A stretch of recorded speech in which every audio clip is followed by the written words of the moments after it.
A very good evening to you, our dear viewers. Thank you for staying tuned on Rest TV. It's me, your host, Jacqueline on the Financial Eye, as always, every Monday from 8 p.m. to 9 p.m. And tonight we are digesting an interesting topic. Currently in Uganda, we know that the civil society organizations have a current situation, especially if we are to focus mainly on the NGOs. So tonight we have decided to assess what is the future of the civil society organizations in Uganda. And now, of course, we'll be entailing, or we'll be discussing in depth concerning the laws governing the civil society, what funding models are available, most effective for the civil society to remain sustainable in Uganda. And on the side of politics, how can the lawmakers or policymakers work in hand with the civil society organizations as we drive to a meaningful change as Uganda. So tonight I'm not alone on set. I'm with the Executive Director for African Youth Development League, that is Mr. Martin Wazala. You're very welcome, sir. Thank you, ma'am. We are very excited to have you tonight on Rest TV. Pleasure is mine. You could just reintroduce yourself to the viewers who are watching us right now and just explain a bit of the mandate of the African Youth Development League. Thank you, Jackie. Good evening, viewers. My name is Martin Wanzala. I provide leadership to the team at African Youth Development League, where we are passionate about pursuing the cardinal role of enabling young people to be part and parcel of that which is larger than ourselves, and that is decision-making processes at different levels. Our motto is that there shouldn't be anything about us or for us that is done without our input. The idea is most of the decisions about the laws, the policies, the programs, the budgets, or even elections, decisions about who is going to lead who, where, when, for how long. All these are decisions that are going to affect the lives and well-being of young people over the next number of years. And so young people being the biggest number of the population in the country, with over 70% of our population being young people aged below 30 years, I think it's only good manners that we within the civil society space work hand in hand with those in government and those in the private sector to enable this significant number of people to contribute, to be seen, not just being part of it, but also to be influencing the outcome of the decisions that affect them. Okay, as tonight we assess the future of the civil society in Uganda, before we move to the future, can we know the current state? Yes, thank you so much. I'm glad you asked that. Over 2 days, last week, we as members of civil society were gathered somewhere around Kampala to just interrogate exactly that question of, does civil society have a future in the first place? And if it does, where do we see it? But before we project where we see where we want to be, where are we at the moment? I just believe that it is important for us to, I'm one of the few infopreneurs, those that are interested in vending information, and because I believe information is power. And so I would like to, before I answer the question you asked, I would like to just offer a brief about what do we understand by civil society. Because like I was sharing with you earlier, many a time when we are confronted with the word civil society, many of us, our minds simply run to NGOs. But civil society is a space that is much larger than just non-government organizations. So civil society has to do with those actors, be it organizations, be it individuals, who occupy that delicate space in between the government and the citizens of this country. And so within that spectrum of the definition of the broader civil society, yes, NGOs occupy part of it, but they're not the only ones in that space. Within that space, we coexist together with members of, special interest group associations. Call them, women's groups, youth groups, call them border associations. But also, we have what we call community-based organizations, or what many have come to know as CBOs. We also have faith-based organizations within that space. We also have professional service associations, like so when you say faith-based organizations, are all the churches under civil society? I would say yes and no. Churches have churches have organizations that through which they impact communities. Rest being a religious founded organization, or rather entity, I believe the church that is behind this media house has quite a number of community outreach programs. Now, the formation under which the church is able to outreach to the communities is what we call the faith-based organization. Okay. I attend Watoto Church, and so we have Watoto Child Care Ministries. Okay. So that's the faith-based organization.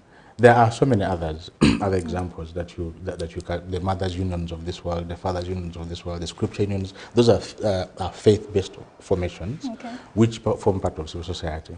Okay. I talked about border organizations, professional service organizations, like you talk about the Uganda Law Society, which brings together lawyers. Talk about the Public Relations Association of Uganda, which brings together PR and many others. The medical association that brings together doctors.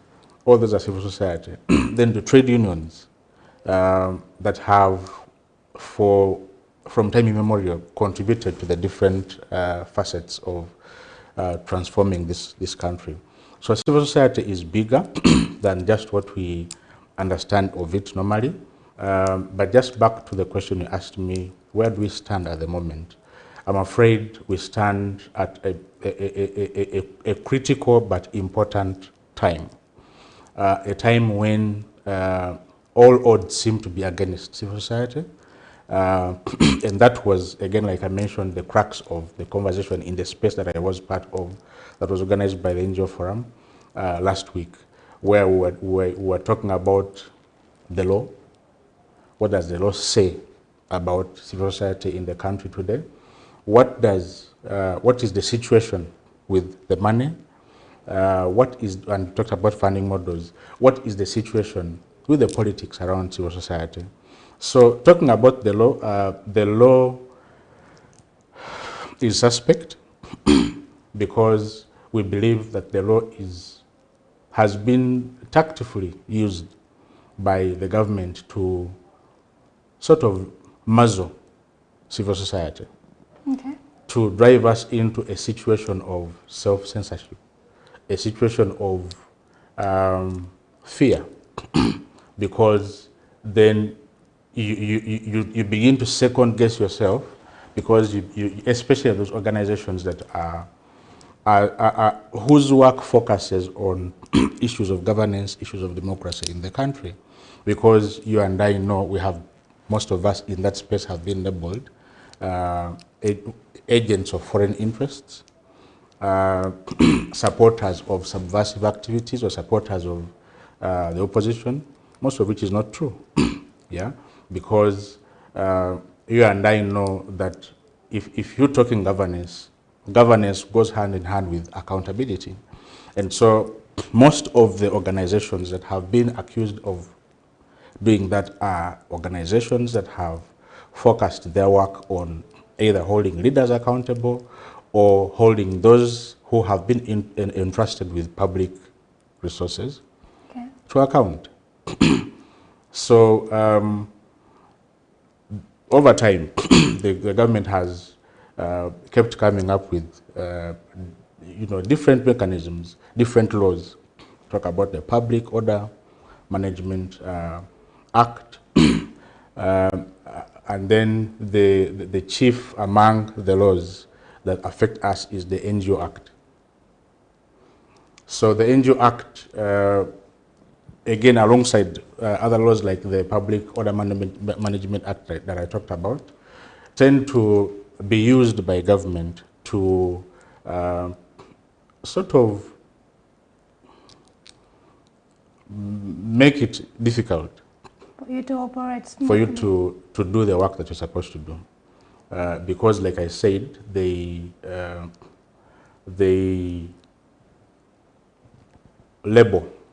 use labels to say, okay, but again, if maybe let me just say this, that if there is an organization in this country that would be doing those, it would be difficult for them to do without the detection of the government. Because again, talking about the law, there are quite the primary law that, like I mentioned, that affects us as NGOs is the NGO Act. But there are other laws that affect us. Now, NGOs or civil society as a sector is supposed to be regulated, because regulation is good.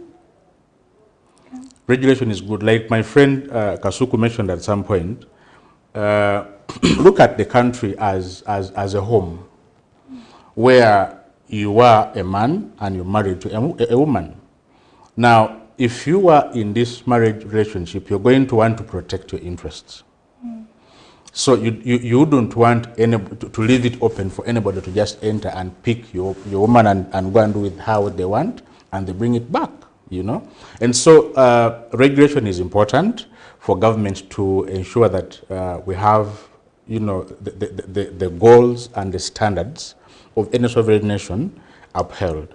But then so regulation is good, but then over-regulation is bad, When you have one law that has so many other laws, stringent laws, so many others that are stringent for you, that almost make it difficult for you to concentrate on the work that you're supposed to do, and instead focus more on complying to these laws, it becomes sort of a not so good operating environment. Okay. My next question would be, what is the thin line between politics and civil society, and how can the civil society organization play along with the policymakers, with the politicians, in order for us as Uganda to move in the same direction in terms of economic growth? Thank you. The law, and rather NGO or civil society organizations and politics, it's difficult, or it's hard to divorce the two, because at the very center of the issues that we address as civil society organizations is politics. Human rights. Forget even about human rights. Education is an issue of politics. Health is an issue of politics. Roads is a political issue. Okay. Almost everything that we touch and deal with, these are political issues. Yeah. So there is a thin line between what's political and what's apolitical. Okay. But then in dealing with these issues, as civil society organizations, we're expected to be apolitical. We're expected to be neutral in dealing with them, not to show sides of, aligning with different political actors across the political divides. Yeah. So, but I like the fact that you asked the question about how do we work with with policymakers to ensure that issues are taken up, or the issues that we grapple with are addressed. The key word that I want to share is collaboration.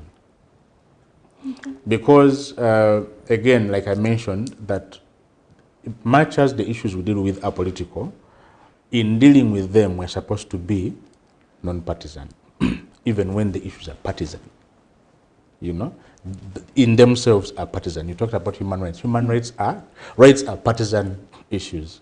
But in dealing with them, you're supposed to tread a line that kind of draws the thin line, the boundary between being overly political and simply passionately fronting an issue that affects.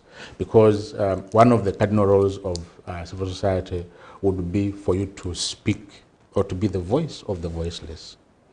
And so that in itself makes you partisan, because you are partisan in favor of the voiceless. Okay. Yeah. But the idea is that for quite some time in Uganda, we as civil society were seen to be against or to be opposing, simply because of some of the approaches we were using in doing the work that we were doing. And so over time, there's been a bit of mediation or mitigation on our end, where we've through dialogue between us and those in government, we have come to appreciate the value of collaboration, because and this is the thing that we usually tell government, that look, don't look at us as people who are competing with you, because the very existence of civil society is we exist to plug the gap, to complement what government is doing. We are not doing what we are doing instead of government. To outcompete the government. We are not doing that. We don't exist to compete against the government, because even if we did, we would never be successful.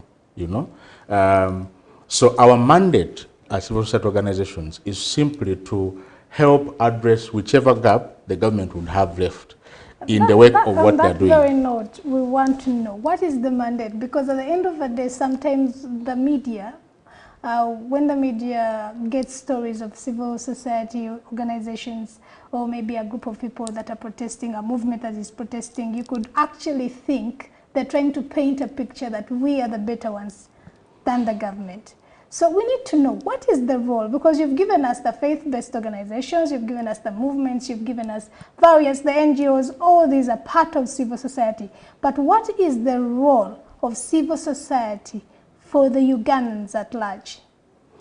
Thank you. We need to know, what do you do? Other than maybe fighting for our rights, is there anything that we need to know as Ugandans? In everything we do, in every role that we play, we are fighting for the rights of Ugandans. Okay. But just to answer the question you've asked, what is the role of civil society in the country? Like I've mentioned, I want to re-emphasize that civil society will never exist for the purpose of replacing government, or for the purpose of downplaying the government. Yes, doing away with the government so that you can replace them. No. Civil society comes to plug the gap in service delivery, for example. While we were in that space, one of the key government officials, that is the ED of the National Planning Authority, I'm saying this because he even mentioned that you can quote me on this, Okay. By his own admission, civil society is accountable for at least 40% of service delivery in this country. So if you take away civil society out of the picture, it means 40% of the services that are available to the people in the country would be off the books. So, So you create awareness for the government to know the need for the people in order for them to allocate resources. there's a bit of that, but in the statement I just made, there are those NGOs that are actually Doing the doing service. direct service delivery. Okay. The NGOs in the education service sector, the Okay. NGOs in the health service sector, to mention by just those two, they are actually doing direct service delivery. Okay. You know, talk about the mild maize of this world. They're actually doing, you know, direct medical service delivery to those who are Ugandans who are infected with HIV/AIDS. Okay. Plus so many others, like Educate, for example, is working within within the education sector. Within that space, I met with a gentleman from Uganda. They're again doing work within the education service sector, building schools. Churches actually build schools through those, you know, faith-based organizations. Okay. So they provide direct service delivery, especially in areas where they see that the government is not able to provide that service. Okay. So they come in and plug that gap. So the idea is where the government is not able to, please come in and plug the gap. Beyond that, the NGOs play the role of community empowerment, empowering communities with information, like you mentioned, for them to, you know what is available to them and how they can be able to access this. Civil society play the role of governance and accountability. I shared with you earlier about how civil society is, you know, mandated to hold, you know, to hold government accountable for the resources, because government holds the resources they do in trust on behalf of us, the citizens. So you and I know that whoever holds what they have in trust means that they are supposed to account to those on behalf, on whose behalf they hold these resources. And so civil society exists to create to create the link in between, and that speaks to what I mentioned about African Youth Development Link, where we create the link, we bridge the gap in between the duty bearers or the policy makers and those on whose behalf you're making the policies. Let's have a conversation. Let's be part of the conversation around the policy you're trying to make. And let's hold you accountable for the decision you have made on our behalf. And lastly, I mentioned that civil society exists to speak on behalf of the voiceless, providing a voice for those that can't speak for themselves. Okay. For those of you who are just joining us right now, we are assessing what is the future of civil society in Uganda as we go in depth on the law, money and politics, you know, surrounding the civil society organizations and how sustainable they can remain in operation in the country. Now stay tuned on Rest TV. We will be exploring more, especially concerning the mode of funding for these organizations. We're going for a commercial break. We'll be right back. The Financial Eye, making finance clear.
Welcome back on the Financial Eye. It's me, Jackie Lingla, your host, and tonight we're exploring on how is the future of civil society in Uganda. Currently, of course, we've been assessing with Mr.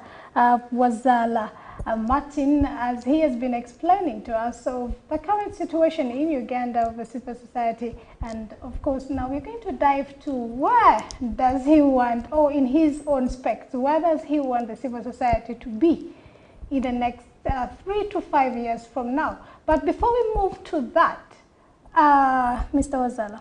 Yes, sir. Could you just give us what are the most effective funding models that are present for Uganda civil society organization currently that are most effective, and how can they be sustained? Well, thank you so much. When we talk funding, the most obvious is the common model, and that is grant funding, where you know organizations come up with ideas that then they pitch to different donors, whether government donors or multilateral organizations, or maybe even individuals or private sector foundations. And then if the pitch is successful, they get the funding for a period of time.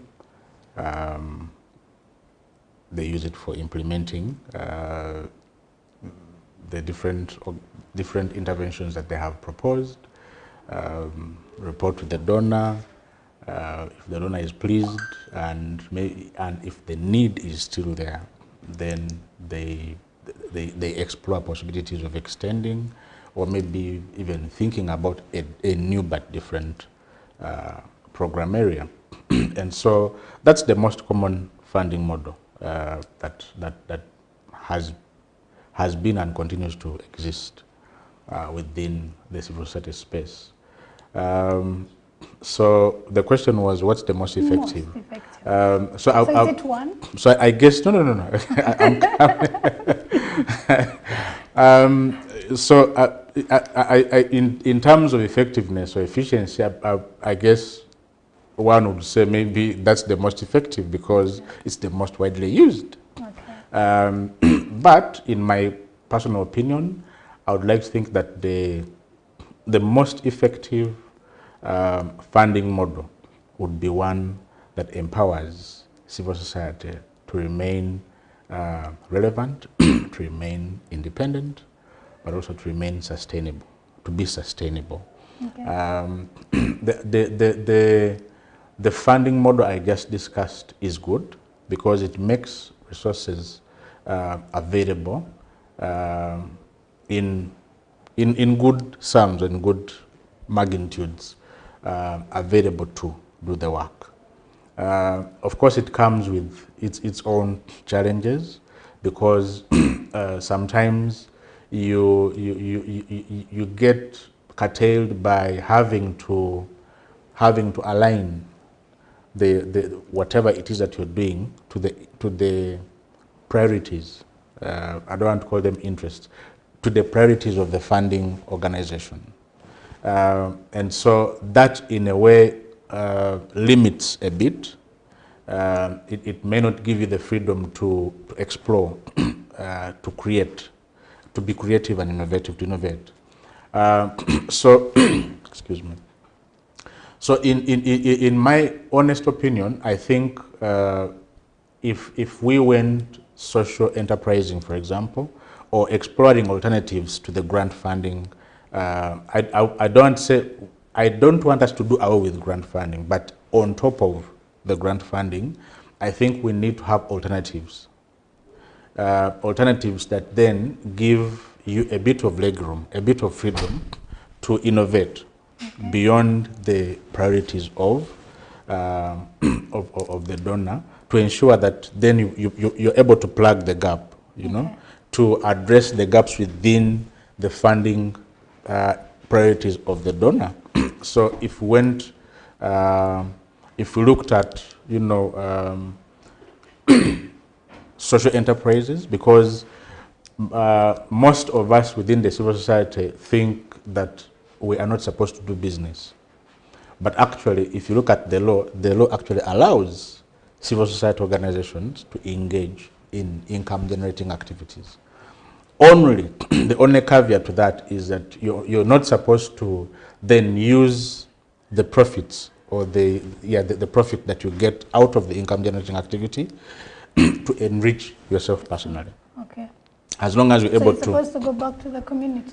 Absolutely. You're supposed to then use the profit that you get out of the business, you plow it back into the not-for-profit work that you are mandated to do.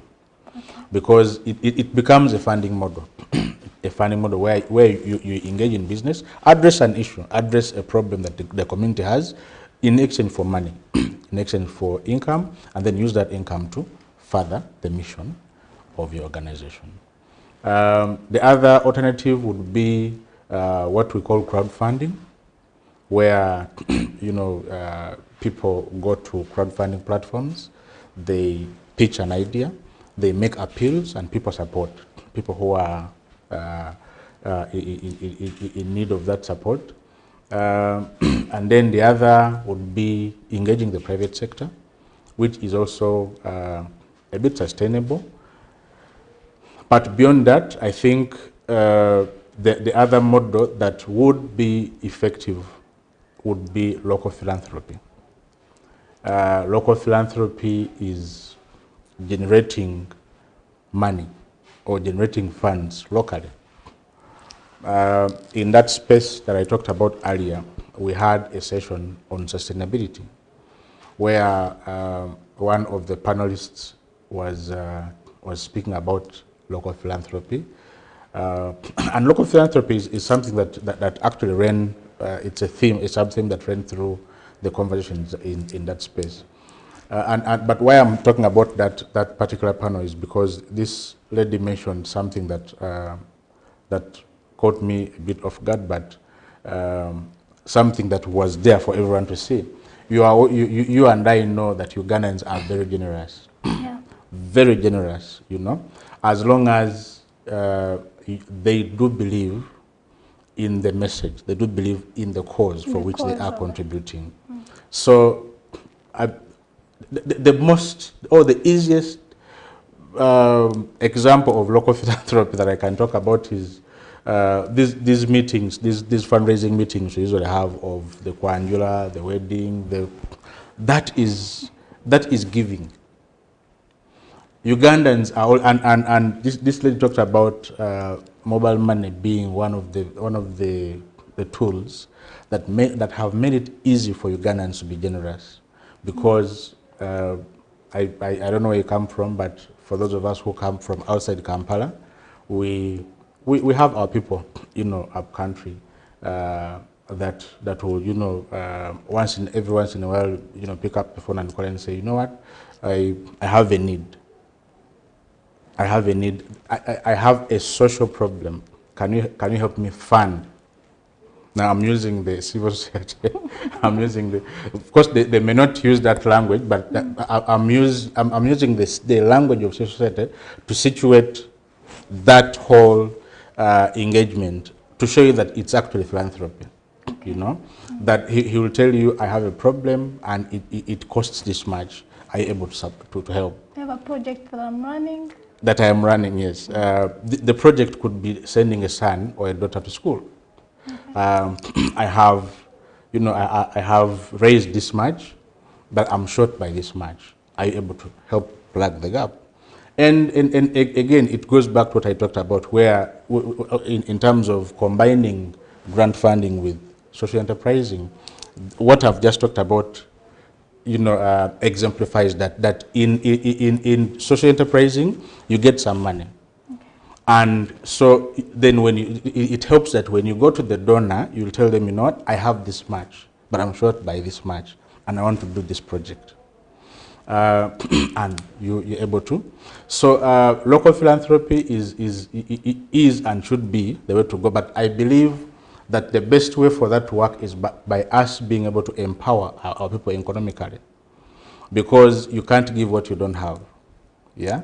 So yes, local philanthropy is there. It has potential, but in order for it to work effective or to work more, and to be thought about eventually as a substitute to the grant funding or to the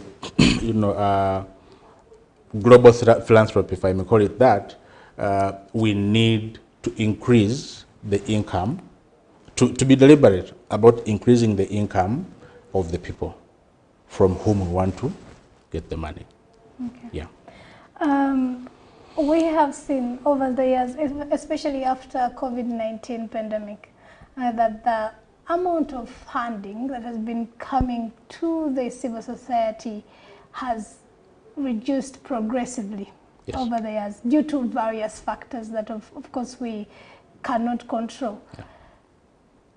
What is the situation right now, especially for the NGOs? Because other than seeing things on social media, we're hearing NGOs are shutting down, people are becoming unemployed because of money, they're getting out of business. What is the current situation? Can we just hear from the person who is, playing the chess himself? Wow.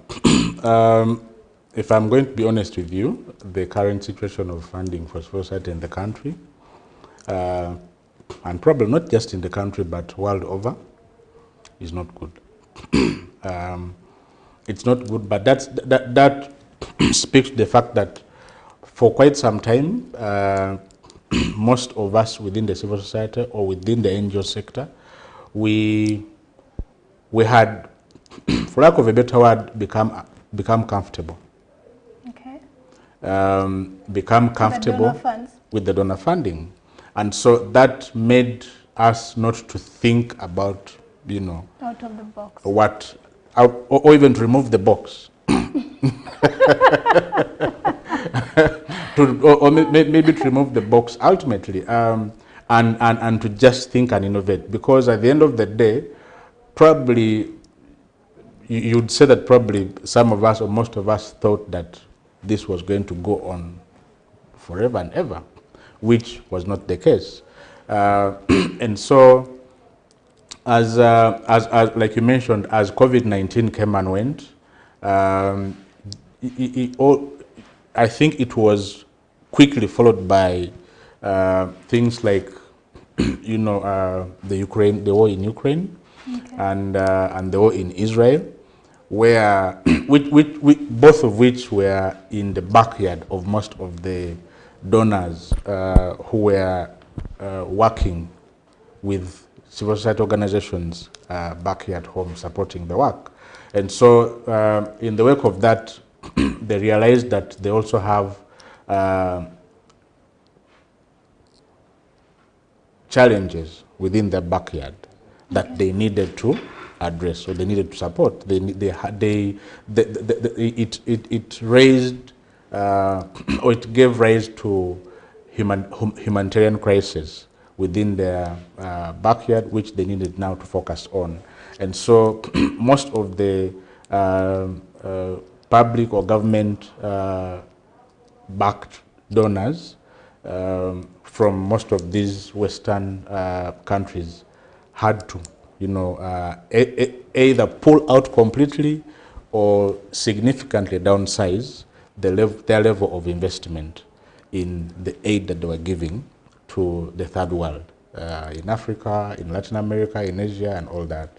And so beyond that, the shift in priorities, the effect of the global geopolitics, where, one, like I mentioned to you earlier, the US is a global leader. Okay. And in most cases, whenever they take a decision or they take an action, it has a ripple effect. And the same can be said of the funding basket for CSOs in the third world, where the moment US said, or the US mentioned that they were significantly reducing their investment the level of investment in the foreign aid basket within the space of USAID, most of these other guys followed. But also we've seen a shift or a change in governments in most of the mother countries where this aid was coming from. And so with all these factors working, and then also lastly, some of the, for those of us, those of our organizations that are involved within the governance and democracy space, we've read that some of the democracy deficits or governance deficits within the countries where we operate have, in a way, had a direct bearing on the level of funding.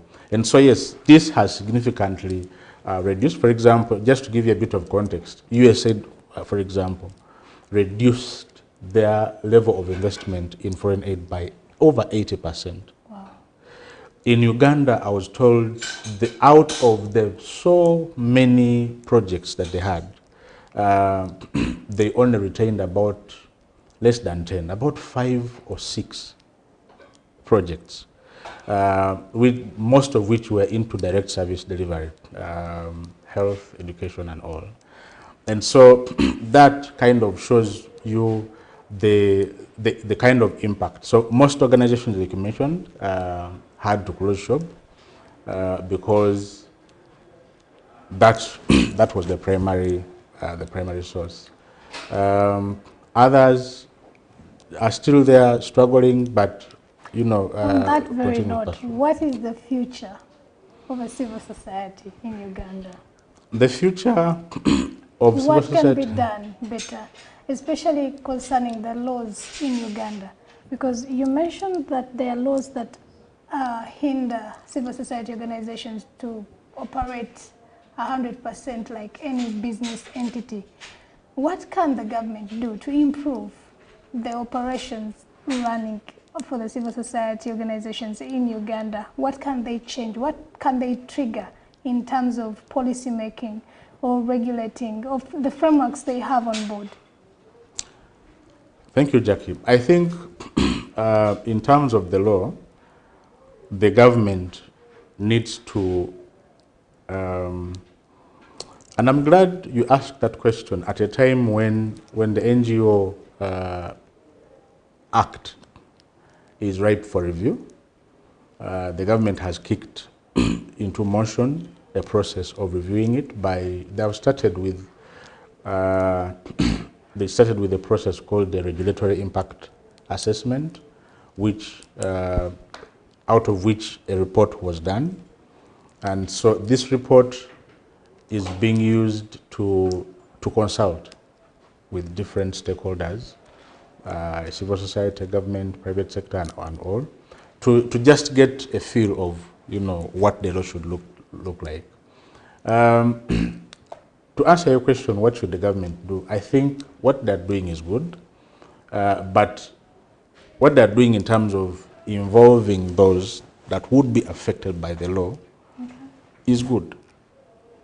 My only plea, humble and passionate plea to them, would be that let them not do that for sure. You know, let them implement what they are trying to let the government not create these spaces and say they are consulting with us for the simple purpose of posturing that they are actually consulting when they don't intend to take those views. Okay. Because, like I mentioned, it doesn't pay, it doesn't help anybody if you go ahead and do a law while disregarding my input and simply focusing on what you think you'd want to be in that law for whatever reason. It doesn't help anybody, because at the end of the day, it's going to either kill or continue to curtail the space. Yeah, I talked about the different laws. Of course, like I mentioned, the mother law is the NGO Act, but the space is already overregulated. So I would really implore the government to use this opportunity to scale down on the level of regulation. Let's have 1 or 2 laws. Enough, you know, because if I have to comply to the Financial Intelligence Act, to the the Companies Act, to the NGO Bureau Act, to URA, NSSF, and all these other KCC and all these other things, at the end of the day, you end up spending 80% of your time doing compliance work and 20% doing the actual work that you're supposed to be doing. Again, okay. That's number 1. Number 2, we are going into elections. Election season. We are actually in election season right now. Back in, if history if we are to learn from history, so many organizations had their operations frozen, had their licenses, revoked or suspended. Many of which were youth organizations, and this was done within the framework of both the Companies Act and the NGO Act, Some of the things that they talked about, that they gave as reasons for doing that, were very, very minor issues that they could have engaged those organizations on, and they get them addressed. But even when some of the organizations came up brought those requirements that the government was asking for, they never, and that meant that they were not able to serve the different people that they were supposed to serve during that season, or even in the aftermath, because for some of them, up until today, they've not been open. So my plea to the government would be for them to just, take this seriously, take the issue, the views of the people, the views of the NGOs, the views of the civil society organizations, take them seriously, and let them be part and parcel of the outcome.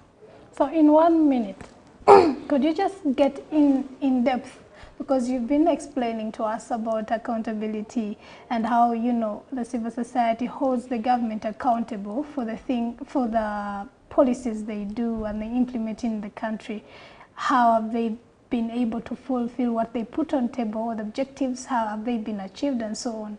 But can you just give us in detail, what is the role of civil society when it comes to making sure that the projects that are led by government and the private sector have been put on board and executed?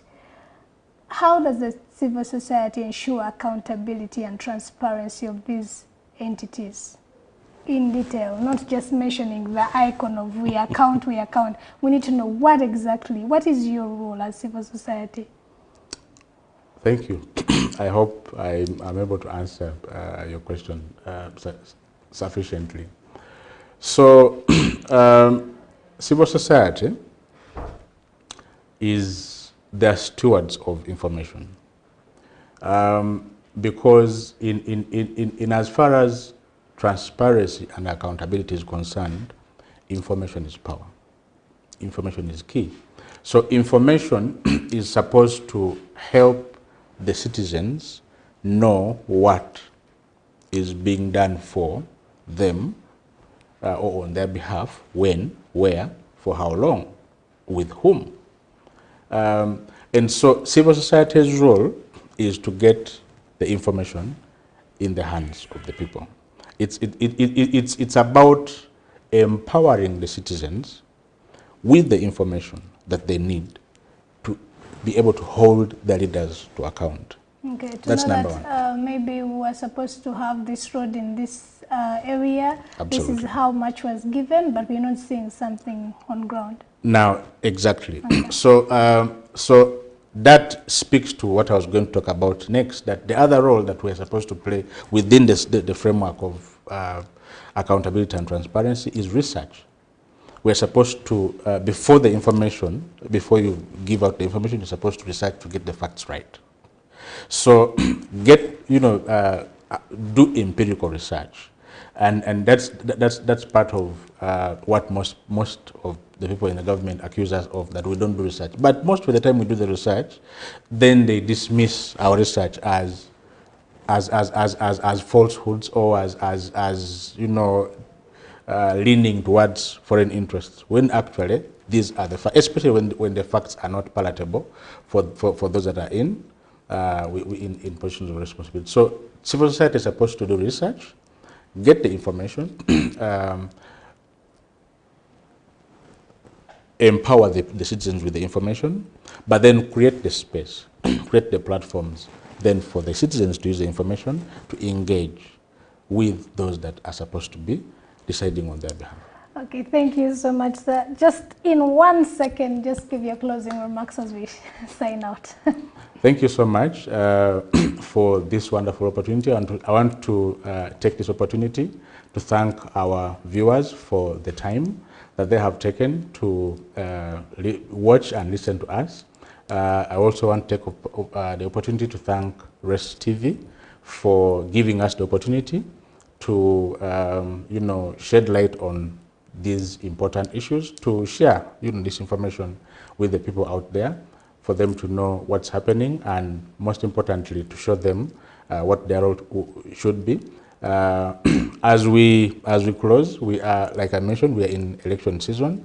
AYDL stewards the National Youth Manifesto Initiative, which is a framework of issues or priorities that young people think the next government should work with. So I want to take this opportunity to encourage all young people to get familiar with this document, because in there it contains, it's not just a document, it's a framework. It contains the issues that are pertinent to you as a young person, which you should now pick and run with as you engage with the different candidates. Engage with them, talk to them about these issues, but most importantly, get commitment and use that commitment to hold them accountable tomorrow.